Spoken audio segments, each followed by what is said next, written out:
పరిశుద్ధ పరమ దివ్య సత్ప్రసాదమునకు సదాకాలము ఆరాధన స్తుతి స్తోత్ర నమస్కారములు కలుగునుగాక. పరిశుద్ధ పరమ దివ్య సత్ప్రసాదమునకు సదాకాలము ఆరాధన స్తుతి స్తోత్ర నమస్కారములు కలుగునుగాక. పరిశుద్ధ పరమ దివ్య సత్ప్రసాదమునకు సదాకాలము ఆరాధన స్తుతి స్తోత్ర నమస్కారములు కలుగునుగాక.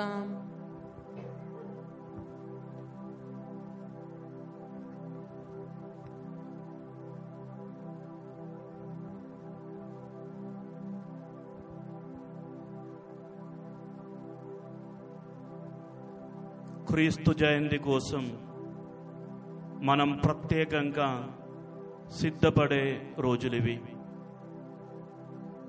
ఈ సందర్భంగా క్రిస్మస్ ఆరాధనలోని ఈ 3వ రోజు యేసు ప్రభువు పవిత్ర సన్నిధిలో మనమందరం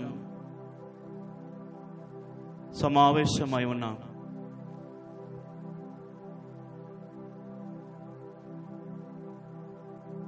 యేసు ప్రభువు శాంతికరుడైన దేవుడు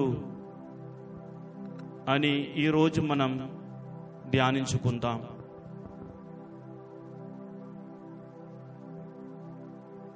ఈ లోకానికి శాంతిని ఒసగడానికి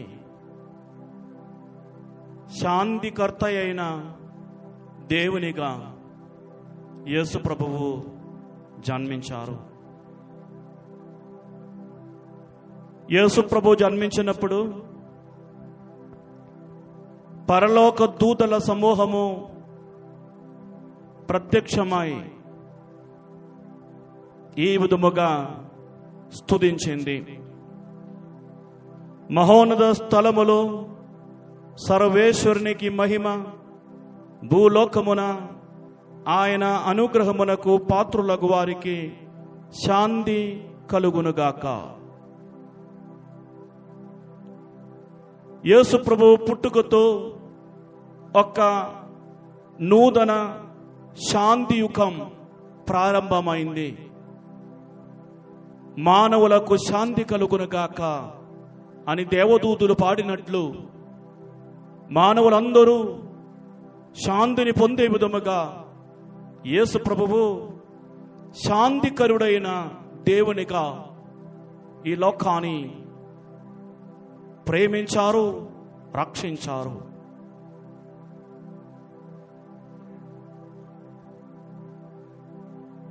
యెషయా గ్రంథము 9వ అధ్యాయం 6వ వాక్యములు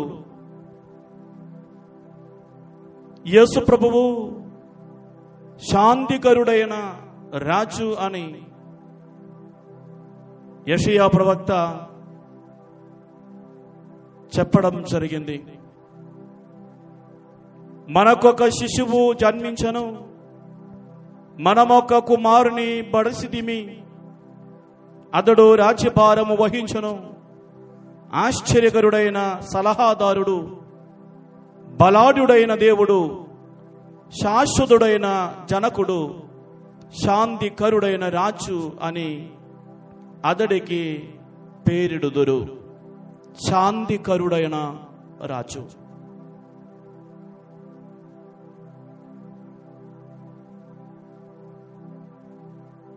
యేసు ప్రభువును దర్శించినప్పుడు సిమియోను గారు ఈ శాంతిని అనుభవించారు. అందుకే సిమియోను గారు చెప్పారు, నన్నిగా సమాధానముతో వెళ్ళనిమ్ము. లూకా సువార్త 2వ అధ్యాయం వాక్యములు 29 నుండి 31 వరకు. ఈరోజు మనం యేసు ప్రభువును దర్శించినట్లయితే ఆయన శాంతిని మనం పొందగలుగుతాం. దివ్య సత్ప్రసాద యేసయ్య మన మధ్యలో ఉన్నారు.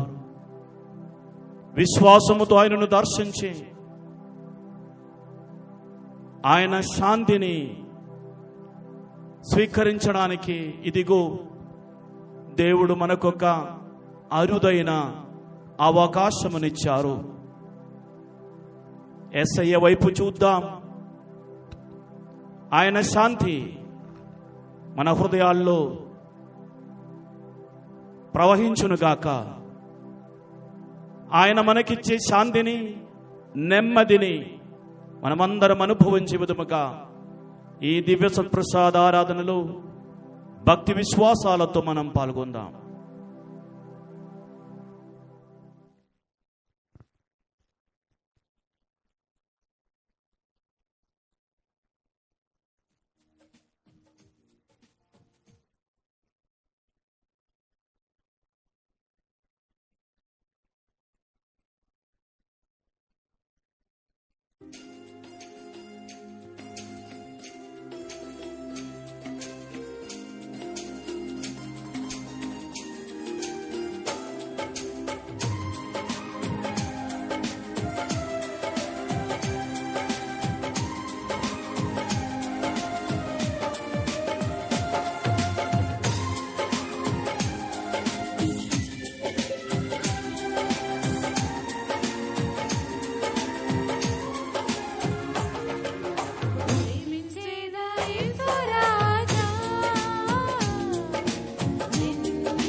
యేసు ప్రభువు మనకు శాంతిని ఇవ్వడానికి వచ్చారు.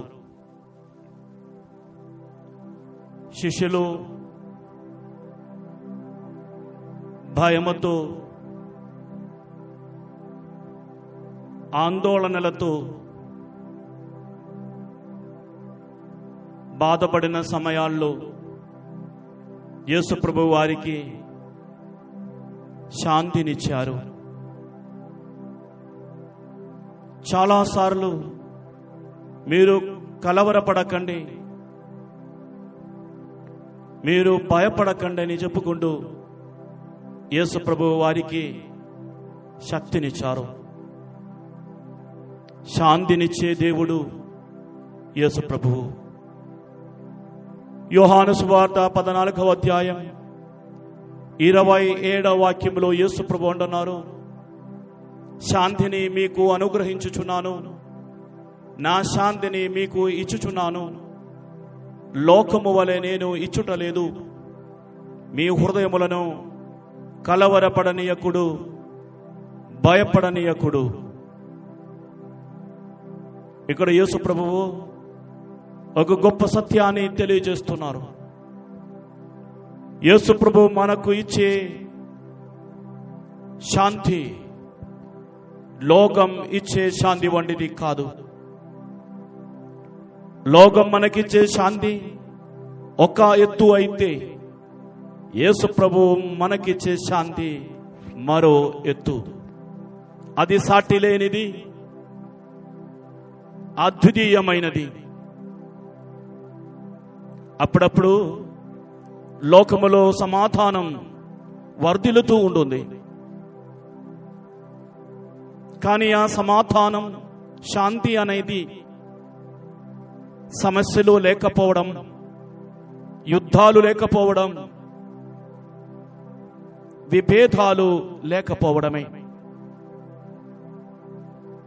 యుద్ధాలు, గొడవలు, వివాదాలు లేని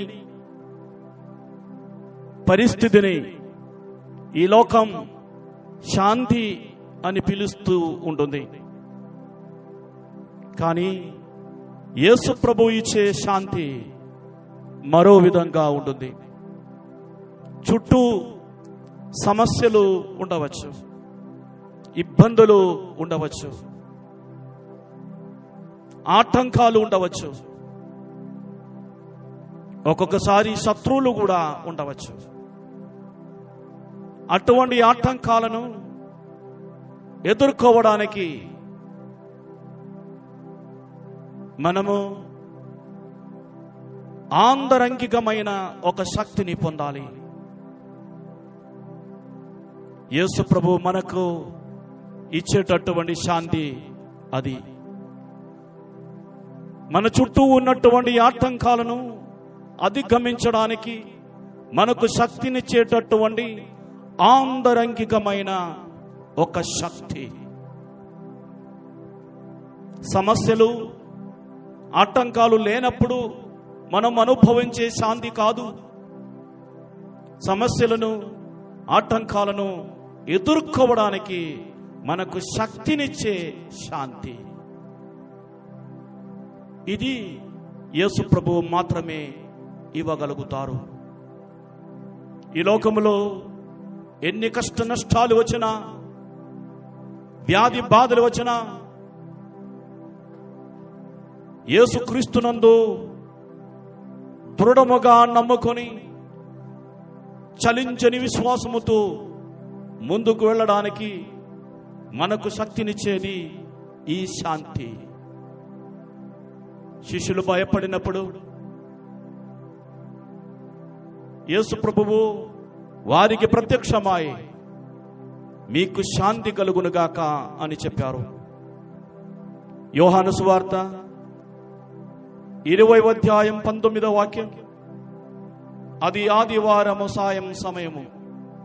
యూదుల భయమచే శిష్యులు ఒకచోట తలుపులు మూసుకొని ఉండిరి.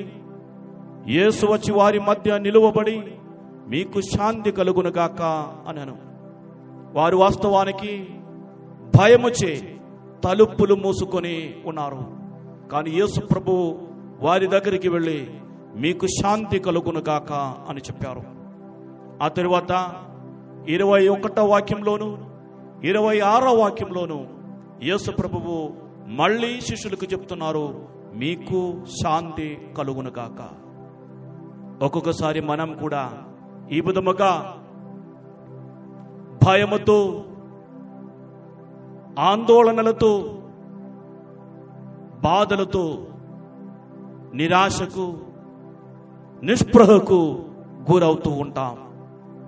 మనం కూడా తలుపులు మూసుకొని ఉంటాం. చీకటి గదుల్లో మనం ఉండిపోతాం భయముచే. కానీ యేసు ప్రభువు మన దగ్గరికి వస్తున్నారు, మనల్ని ఆశీర్వదిస్తున్నారు, మనకు చెప్తున్నారు, మీకు శాంతి కలుగునుగాక. ఈ క్రీస్తు యేసే మన శాంతి. ఆయనే శాంతికరుడైన దేవుడు. ఆయనను దర్శిస్తే మన జీవితములో శాంతి ప్రవహిస్తుంది. శాంతి సమాధానాలు మన జీవితములో పొంగి పొరలుతాయి. ఆయన సాన్నిధ్యం శాంతికి నిలయం.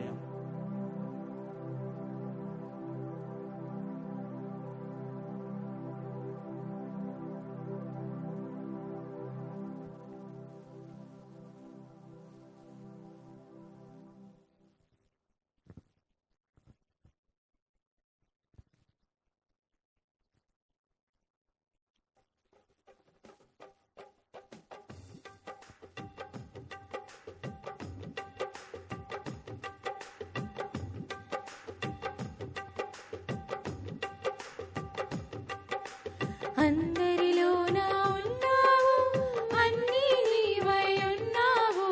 విశ్వాసముతో ప్రభువా అంటే ఎదురుగా వచ్చి నిలబడతావు.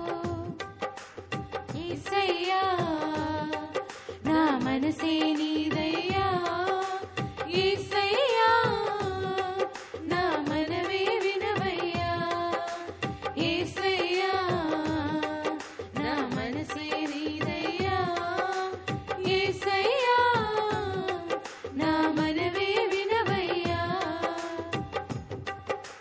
పువ్వులలోనా ఉన్నావు, నవ్వులలోనా ఉన్నావు. ఏ ఎదురుని పేరున కూడితే అక్కడ నీవే ఉంటావు.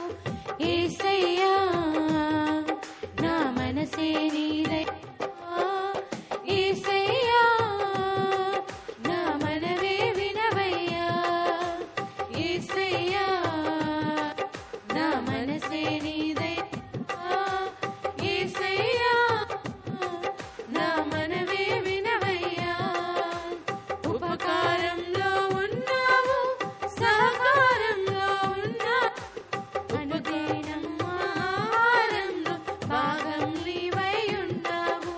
యేసయ్యా నా మనసే నీదయ్యా, యేసయ్యా నా మనవే వినవయ్యా, యేసయ్యా నా మనసే నీదయ్యా, యేసయ్యా నా మనవే వినవయ్యా, యేసయ్యా నా మనసే నీదయ్యా, యేసయ్యా నా మనవే వినవయ్యా.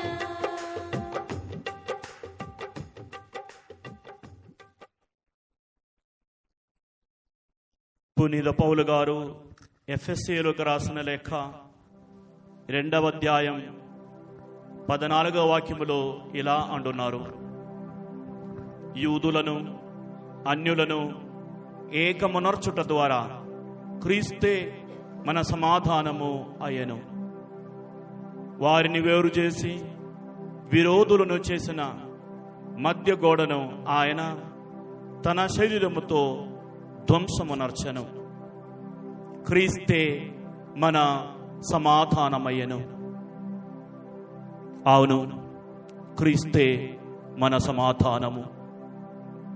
యేసు ప్రభువే మనకు శాంతినిచ్చే దేవుడు. ఆయన సన్నిధిని మనం చేరి ఉన్నాం. ఆయనను మనం దర్శిస్తూ ఉన్నాం. కావున మన హృదయాల్లో శాంతిని ప్రవహింపచేయమని మనం ప్రార్థిద్దాం. ఇక్కడ చెప్పే ప్రతి ప్రార్థనకు జవాబుగా శాంతికరుడైన దేవుడా మమ్ము శాంతితో నింపండి అని ప్రార్థిద్దాం. శాంతికరుడైన దేవుడా మమ్ము శాంతితో నింపండి. శాంతికరుడైన యేసయ్య, ఇదిగో మీ సన్నిధిని మేము చేరి ఉన్నాం. మాకెన్నో కష్టాలున్నాయి, బాధలున్నాయి, సమస్యలున్నాయి. చుట్టూ ఆటంకాలు, ఇబ్బందులు మేము చూస్తూ ఉన్నాం. మా శక్తి మాకు చాలడం లేదు. ప్రభువా, మీ శక్తిని మాకు దయచేయండి. మా జీవితంలో మాకు ఎదురయ్యే కష్టాలను ఎదుర్కోవడానికి కావలసినటువంటి ఆంతరంగిక శక్తిని, శాంతిని మాకు దయచేయండి అని మేము ప్రార్థిస్తున్నాము. శాంతికరుడైన దేవుడా మమ్ము శాంతితో నింపండి. మా కుటుంబాల్లో, సంఘాల్లో శాంతిని నెలకొల్పండి ప్రభువా.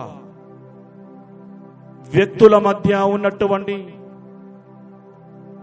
మధ్య గోడలను కూలగొట్టి వ్యక్తులను మీ యందు ఏకం చేయండి ప్రభువా. మేమందరం కలిసి ప్రేమతో, ఐక్యభావంతో జీవించేలాగున మాకందరికీ మీ శాంతిని దయచేయండి మేము ప్రార్థిస్తున్నాము. శాంతికరుడైన దేవుడా మమ్ము మీ శాంతితో నింపండి.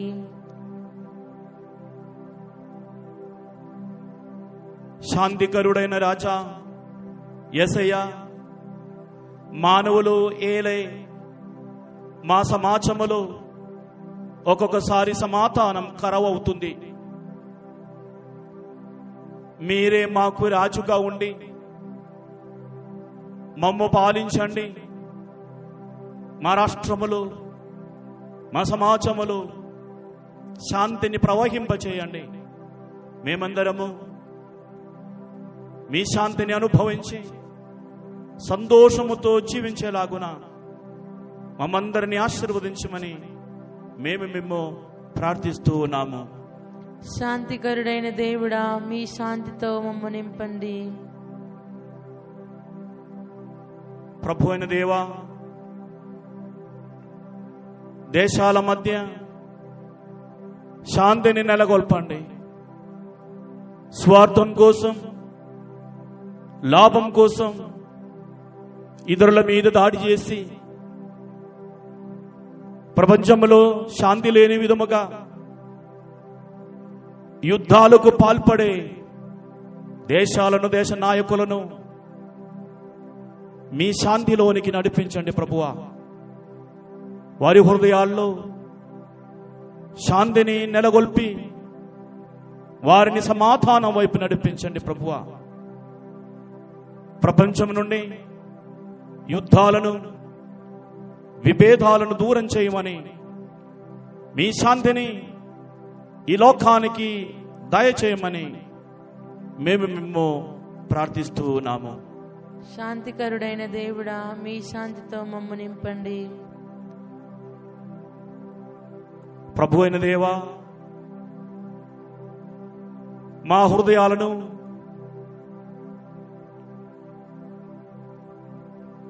శాంతితో నింపండి. చాలాసార్లు మేము భయముతో, ఆందోళనలతో, నిరాశతో, నిరుత్సాహముతో బాధపడుతూ ఉంటాము. చిన్న చిన్న కార్యాలు కూడా మా జీవితాలను నిరాశలోనికి నెట్టివేస్తున్నాయి. ప్రభువా, మీరే మా బలం, మీరే మా శక్తి. ప్రపంచమిచ్చే శాంతి కన్నా, ఈ లోకమిచ్చే శాంతి కన్నా మీరు ఇచ్చే శాంతిని మేము కోరుకుంటున్నాం. మీ శాంతిని మేము పొందినట్లయితే శాశ్వతంగా సంతోషముతో జీవించే అదృష్టం మాకు కలుగుతుందని మేము నమ్ముతున్నాము. కావున ప్రభువా, మా హృదయాలను మీ శాంతితో నింపమని మేము మిమ్ము ప్రార్థిస్తున్నాము. శాంతికరుడైన దేవుడా, మీ శాంతితో మమ్ము నింపండి. ఇప్పుడు మనమందరం మన వ్యక్తిగత అవసరాలను యేసు ప్రభువునకు తెలియపరచి వ్యక్తిగతంగా ప్రార్థిద్దాం. ఇప్పుడు మనకున్నటువంటి సమస్యలు, ఇప్పుడు మనం ఎదుర్కొంటున్నటువంటి ఇబ్బందులు, మనకు అవసరమైన ఆశీర్వాదములు అన్నీ స్మరించుకొని యేసు ప్రభువు ఆశీర్వాదం కోసం ప్రార్థిద్దాం. మీరు నా నామమున ఏమి అడిగినను దానిని చేస్తాను అని చెప్పిన ప్రభువు ఇక్కడ మనతో పాటు ఉన్నారు. విశ్వాసంతో మనం ప్రార్థిద్దాం. దివ్య సత్ప్రసాద యేసయ్య ఆశీర్వాదం కొరకు ఆశతో మనం వేచి ఉందాం.